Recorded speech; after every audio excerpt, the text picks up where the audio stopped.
नमस्कार। आदर्श प्रेरणा स्कूल की तरफ से आयोजित संस्कृत की ऑनलाइन क्लास अर्थात संचार संपर्क चल कक्षा में आपका स्वागत है। संस्कृत में हम जानते हैं कि पुरुष अर्थात कार्य करने वाला कर्ता पुरुष कहलाता है, जो 3 प्रकार के होते हैं। वचनम, कर्ता की संख्या वचन कहलाती है, वो भी 3 प्रकार के होते हैं। लिंग, नर अथवा स्त्री का बोध लिंग के द्वारा होता है, वो भी संस्कृत में 3 प्रकार के होते हैं। हम ये जानते हैं कि बाकी भाषाओं में ये चीज़ें 2 प्रकार की होती है, लेकिन संस्कृत में वचन एक वचन, द्विवचन और बहुवचन 3 प्रकार के होते हैं। अर्थात एक वचन में कर्ता की संख्या 1 होती है, द्विवचन में 2 और बहुवचन में 2 से अधिक कर्ता आते हैं। इसी प्रकार लिंग 3 प्रकार के, पुल्लिंग पुरुष जाति का बोध कराते हैं, स्त्रीलिंग स्त्री जाति का बोध कराते हैं और नपुंसक लिंग निर्जीव वस्तुओं का ज्ञान कराते हैं। पुरुष, वो हम जानते हैं कि अन्य भाषाओं में भी पुरुष तो 3 प्रकार के ही होते हैं। प्रथम पुरुष, जब हम किसी अन्य के बारे में बात करते हैं, वो प्रथम पुरुष में आते हैं। मध्यम पुरुष, जिससे हम बात करते हैं, वो मध्यम पुरुष में आते हैं। और उत्तम का मतलब श्रेष्ठ होता है, अर्थात हम स्वयं जब बोलते हैं तो हम उत्तम पुरुष में आते हैं। इसे आप इस तरीके से भी समझ सकते हैं कि इंग्लिश भाषा से ये पूरा उल्टा चलता है। इंग्लिश में जब हम फर्स्ट पर्सन जो बात करता है वो होता है, लेकिन संस्कृत में प्रथम पुरुष जिसके बारे में बात की जाती है वो होता है। अब प्रथम पुरुष में हम जिसके बारे में बात करते हैं, हम नहीं जानते कि वो स्त्री है या पुरुष है, इसलिए तीनों लिंगों में वो अलग अलग चलते हैं। पुल्लिंग में प्रथम पुरुष स, तो, ते, अर्थात एक वचन में स वह, द्विवचन में तो वे दो और बहुवचन में ते वे सब। स्त्रीलिंग में वही प्रथम पुरुष सा वह, ते वे दो, ता वे सब, इस प्रकार चलेगा। नपुंसक लिंग में तत्, वह, ते वे दो, तानी वे सब, इस प्रकार प्रथम पुरुष चलता है। मध्यम पुरुष में जिससे हम बात करते हैं या जो हमारे सामने होता है, वो मध्यम पुरुष में आते हैं। त्वम, तुम, युवाम, तुम दो और बहुवचन में यूयम, तुम सब, इस प्रकार मध्यम पुरुष चलता है। उत्तम पुरुष जो स्वयं बोलता है या बात करता है, वो उत्तम पुरुष है। अहम, मैं, आवाम, हम दो, वयम, हम सब।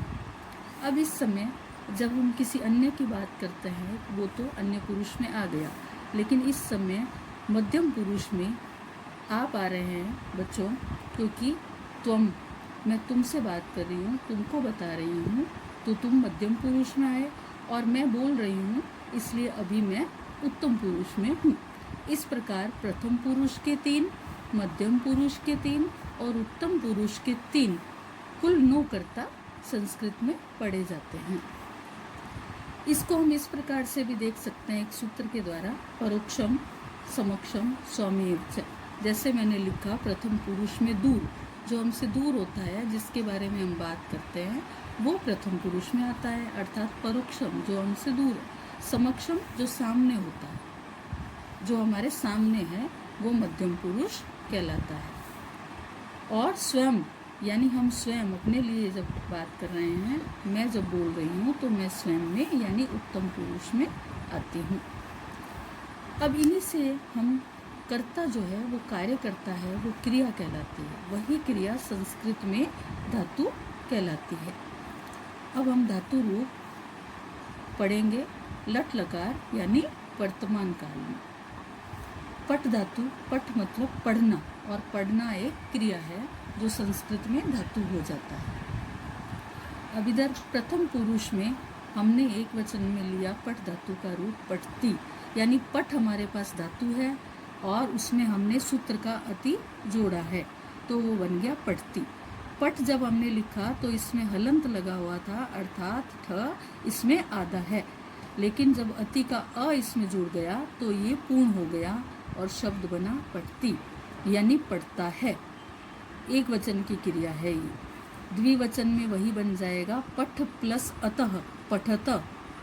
बहुवचन में बनेगा पठ प्लस अंति पठंती। इसी प्रकार मध्यम पुरुष में बनेगा पठ प्लस असी पठसी, पठ प्लस अथ पठत, पठ प्लस अथ पठत।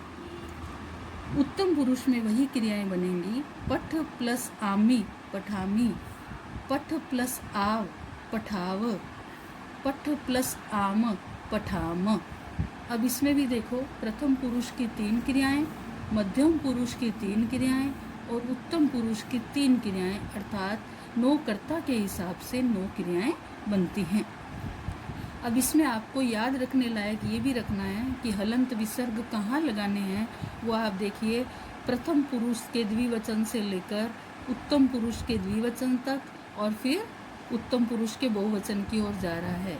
यानी आप कह सकते हैं मैथ्स के ट्रायंगल के हिसाब से यहाँ पर हमको विसर्ग लगाने होते हैं। अब इसमें देखें, पठती एक वचन की क्रिया का अर्थ है पढ़ता है। द्विवचन में पठत 2 पढ़ते हैं, पठंती सब पढ़ते हैं। मध्यम पुरुष में पठसी का अर्थ है तुम पढ़ते हो। द्विवचन का पठत तुम 2 पढ़ते हो, पठत तुम सब पढ़ते हो। पठामी में उत्तम पुरुष में एक वचन में मैं पढ़ती हूँ, हम दोनों पढ़ते हैं। पठामा का अर्थ हुआ हम सब पढ़ते हैं। इस प्रकार 9 क्रियाओं के प्रथम पुरुष, मध्यम पुरुष और उत्तम पुरुष में अर्थ चलते हैं। अब अगर हम कर्ता और क्रिया का योग करके उनके अनुवाद करते हैं तो इस प्रकार चलते हैं। प्रथम पुरुष में हमने करा स के साथ पढ़ती, स पढ़ती, वह पढ़ता है, पुल्लिंग की क्रिया हुई। स्त्रीलिंग में सा पढ़ती, वह पढ़ती है। इसी प्रकार अब अगर हम करते हैं मध्यम पुरुष में त्वम पठसी, तो क्या हो जाएगा, तुम पढ़ते हो। क्यों? क्योंकि मध्यम पुरुष में हमने देखा त्वम का अर्थ तुम चलता है, उसके साथ मध्यम पुरुष की ही क्रिया लगेगी। अब अगर हम त्वम के साथ प्रथम पुरुष का पढ़ती लगाएंगे तो वो क्या हो जाएगा, गलत हो जाएगा। इसी प्रकार उत्तम पुरुष की क्रिया अहम पठामी, मैं पढ़ती हूँ या मैं पढ़ता हूँ, इस प्रकार से क्रिया चलेंगी और संस्कृत के अनुवाद चलेंगे। इसी प्रकार अन्य धातुओं के रूप जैसे वर्द, लिक, गम, चल इत्यादि लट लकार में इसी प्रकार चलते हैं। इसके बाद अगली कक्षा में हम दूसरे लकार और उनके अर्थ को जानते हुए संस्कृत अनुवाद पढ़ेंगे।